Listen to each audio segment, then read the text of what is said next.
Palace, Chelsea, you're not going to watch that and enjoy it, are you? Because you've got to get something from Werner and Havertz. So if they don't deliver there, you're still going to hold them for Southampton. Look at your face. I know. I'm stressed even thinking about it. I mean, the sensible move for me is, I still think, is to take the hit and just move Werner out for Jimenez. Yeah. And I'm not completely against doing that, because I still have Havertz, and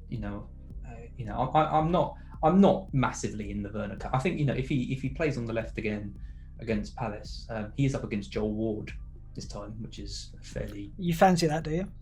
I do fancy that. I'm not a big fan of Joel Ward. If he was up against Mitchell, I think it'd be different. But I think Werner could get something out of this game. But I can't see, if Ziyech and Pulisic aren't going to be back, there is a lack of creativity, like someone just said in the chat, in Chelsea. So I can't see them getting 3 or 4 in that. I think it's probably going to be maybe a 1-0 or maybe even a 1-1. Okay, Everton Brighton we've already talked about. I think that's a test for Calvert-Lewin there. I think White is an athlete as well. I think that's going to be an interesting conflict there. And Dunk, obviously in the air, you think they got it covered. But Calvert-Lewin, he's got a leap on him. You just don't know, do you? It's whether the Charlatan plays, I guess, isn't it? Yeah.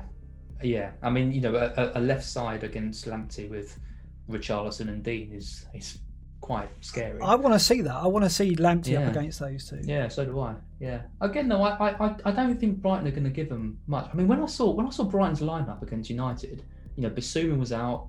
They played Lallana. They played Trossard. They played Connolly. They played a really attacking team, and still managed to restrict the number of chances United got. I know they conceded 3 goals, but they weren't. It was nowhere near as easy for them as the scoreline made out. So I think whatever team Brighton put out, Everton are going to struggle to really get a hold of the match. It's not going to be a comfortable game for them. Yeah, Brighton are going to pose a threat as well. How many times are going to hit the woodwork? Leeds Man City, then this is the one, isn't it? Man City, we expect them to fight, to really strike back, bounce back, and get 2 or 3 goals. But it's what to expect from Leeds is the problem.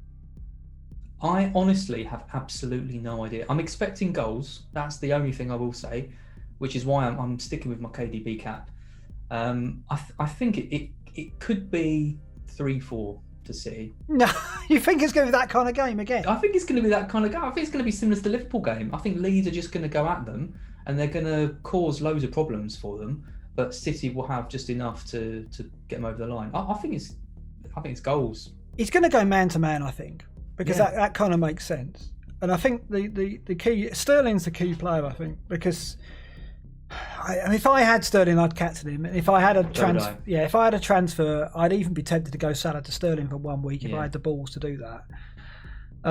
It's a real kind of late riser transfer, that. But he's going to captain him, and I think he could do well out of him because we know he can explode. And I think that at the start of the season, when we looked at the captains, that we'll see with the captain matrix later, he was the one we picked out. So I think City win that. I just don't know. We're going to get surprised. We're either going to get a 5-4, like you say, or 1-0. I just don't think it sits in between. It depends what Bielsa does. What's he got up his sleeve? Newcastle Burnley, not much to say there. That's got 0-0 written all over it, surely. Or a 1-0 either way with Wood or Wilson popping up near the end. It's going to be, what's that, match number 7 or 8 or match of the day, do you reckon? Surely. Leicester West Ham the next day. Interesting. I think Antonio will cause some problems. You'd think Leicester, who coped with Man City, would cope with Antonio, but you just don't know. I think he's such a different, he's a different animal to any other striker in the league, that any defence is going to be troubled by him. So I can see West Ham scoring and causing Leicester problems, but I guess it depends if Vardy gets the pen. Harvey Barnes, I think, is going to do well again, which is going to annoy me. Yeah, I really like Harvey Barnes, and I really like Castagna. I think he's 5.7 now, so he's going up, and they've got Pereira coming back, so it's probably going to be Castagna moving over to the left and then Pereira playing. I mean, Pereira's going to be an interesting shout when he's back in the team as well. Yeah, I was kind of torn between Semedo and Castagna. I was a bit short on Castagna, but I could have done it if I'd got Jimenez in for Werner. But I'm backing Semedo for some reason. Yeah, Pereira could be another one of those 10 assist fullbacks when he comes back, but I don't know. I don't know if he's in the same bracket as Dina. He's up there for sure. He's got more goals in him, I guess. But Southampton, West Brom. Che Adams and Danny Ings, you've got to expect them to get returns in this game, haven't you? Well, there's goals in this one as well. I mean, this could be a 2-2. 2-2. West Brom scored 2 goals. You think? Yeah. So you're not going to get much from Walker Peters. You're going to get your assists from Walker Peters. Going to get my assists from Walker Peters and my goals from Pereira. Yeah, maybe. I mean, West Brom are. You kind of think they're going to concede, but the 3 goals against Chelsea, you didn't see that coming, and maybe they are going to surprise us again. Yeah. And Callum Robinson could be the budget pick we've been looking for up front. Maybe it's not about Brewster. Talking of Brewster, he could be going to Sheffield United and they're at Arsenal. This is a tough one to call. I mean, Sheffield United have really struggled. Is it a tough one to call? Do you think Arsenal are going to? Yeah, you last season you'd look at that and think Sheffield United would be capable of getting a result. This season, 1-1 something. I can't think that Sheffield United have just suddenly turned into relegation threatened team, which is what the results say. But surely that isn't the case. What's going on? They've lost. Not only have they lost Henderson, which I said probably wouldn't be that big a factor, but does seem to be. But losing O'Connell as well. I mean, he is such an important part. He's out for the season, I think, isn't he? They said. So that opens up Ampadu or Robinson at the back, and I guess you're not tempted, even at 4-5, 4-4, you wouldn't be tempted. No, absolutely not. I mean, the Sheffield United centre backs have a history of not being attacking anyway. So if we're both sticking with the attacking defender strategy, then they're out anyway. I mean, I don't think they're awful options, but I wouldn't be going near them right now. I mean, if I had Aubameyang. If I still kept him, I'd be considering him for the armband this week. You fancy it, yeah. Wolves, Fulham. Yeah, I mean, I don't think there's anything up at Wolves, but I think there's something up at Fulham. I mean, I want to bring this tweet up from Tony Khan. I apologise to Fulham supporters for our performance tonight. We looked to add centre backs at Wembley. I'm sorry we haven't yet. 2 COVID, blah blah blah. He's basically making excuses and trying to win favour and apologising for the performance. It's unbelievable. Imagine being the centre backs there. I've been cheers, Tony. A lot of faith in me you've got. Thanks, mate. That's a problem. If you looked online and your employer was apologising for you, you wouldn't be very happy the next day. It's. I mean, like you say, like they're so one-dimensional. I can't remember seeing a more one-dimensional team than just get the ball to Mitrovic and hope he does something. It's a great fixture for Wolves to bounce back from that West Ham game. Yeah, you've got it. I mean, all the sensible money is on a comfortable 3-0, 2-3-0 win. I don't know if it's going to be that comfortable for them though. I think it's going to be more a case of let's just get the win and sort of go on from there. I don't think it's going to be a mauling for Wolves.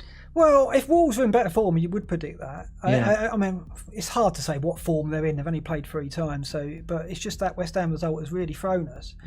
Fulham, there's no doubt, are in real trouble. I mean, it was another morale-boosting 3-0 defeat to Brentford tonight in the Carabao Cup. So it's like they're in real trouble. Obviously, they've got to bring players in, and Parker's got to hope their job. But people are talking about they're relegated already. It's hard to disagree, isn't it? I mean, as far as whipping boys go, Fulham are the Indiana Jones of whipping boys, aren't they, really? It's just like they're going to get whipped a lot. I mean, Norwich were bad last season, and people were backing players against Norwich, maybe 6-7 games in. But these guys, you've just got to, we're only looking at him and his captain because he's playing Fulham. Yeah. I mean, the difference between Fulham and West Brom, and like James Stevenson says in the chat, is that Parker hasn't got the experience in the Premier League. No. So, West Brom, maybe squad-wise, maybe they are kind of relatively similar, but they've got Slavan, who is a good, internationally recognised manager. Whereas, I mean, Parker did an amazing job getting them up for the Championship. Don't get me wrong, but has he got? I mean, he hasn't got the squad that he wants for a start because he wants players anyway. He's working with an owner who's making things more difficult for them too. And he has got the experience to really know exactly how to get results. So, a bit worrying. They've gone the other way. They spent too much last time and went down. This time they're just going to go against that completely. But same result, and it could be even worse. United Spurs. There's a lot of beef there. It's a hard one to call. I mean, I don't look at that and think there's a captain in that game, but Bruno could surprise us, of course. I'm quietly confident with Martial for absolutely no reason whatsoever. Yeah, why would that be? Just because the law of averages, he should do something? Well, I'm thinking that United last season had a good record against kind of the top 6 teams and the good teams, and I think Spurs have played a lot. They've played in the cup. They've got that Europe again tonight. They played a strong team tonight as well. So they were at home, which is good because they haven't had to travel kind of around the world. But United have rested all their players in the cup and still got through. And I think Martial could cause some damage against Spurs' backline, which doesn't inspire much confidence, in my opinion. So I think there's goals for United in this one if they want it. Yeah. It's the kind of game they need, I think. I think they need like a more difficult game rather than playing teams who they think they're probably quite complacent against. Like Palace and Brighton, they probably thought they were going to roll them over quite easily. Whereas Spurs should at least kind of spark them up a bit. And if they click, I mean, that changes a lot of wild cards overnight. Yeah, exactly. If you wild card now, you're not going to have 2 or 3 United players, but if they click and Rashford and Martial do something, suddenly they're back in it. So it could easily happen.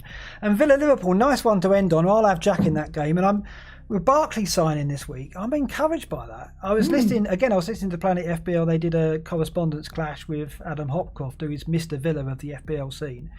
And Adam was saying if he had any asset going forward for Villa, attacking asset, it would be Grealish, which you could predict. But I was happy to hear that. I'll take that from Adam. Yeah. You're keeping him in, are you? I wasn't, but now with Barkley there, I'm interested in seeing whether or not he does anything to convince me. And this is a good game for that because I want to see what Grealish's role in this is. If Dean Smith goes for it, then Grealish will offer some attacking threat. If he looks to contain them, Grealish will be more involved in keeping Liverpool from going near their goal. So I'm interested to see what we get there.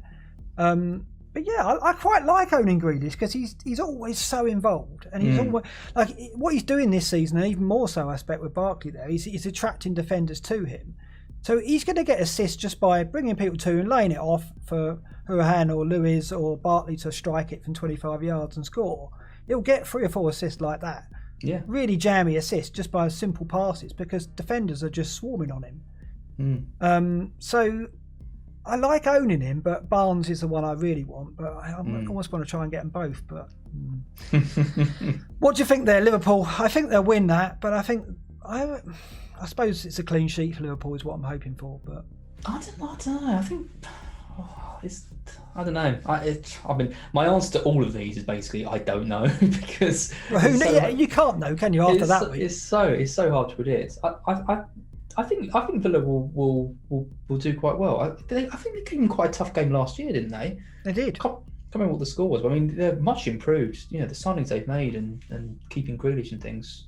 I think they're in for quite a good season actually. Villa. Oh yeah, with Barkley there, it's a really good signing for them because he's like he takes the focus, and takes the focus off Grealish, which is what they need because it's too easy to shut Grealish down. Now they've got to worry about Barkley as well, and I think Traore is a decent signing. He looks sharp as well. So suddenly they've got a bit of unpredictability other than Grealish, and Watkins looks like he's going to grow into a decent player. It might not be over the course of this season, but he's going to do enough, I think. So I like Villa actually, and I like 2-1. Yeah, I think that's a sensible call.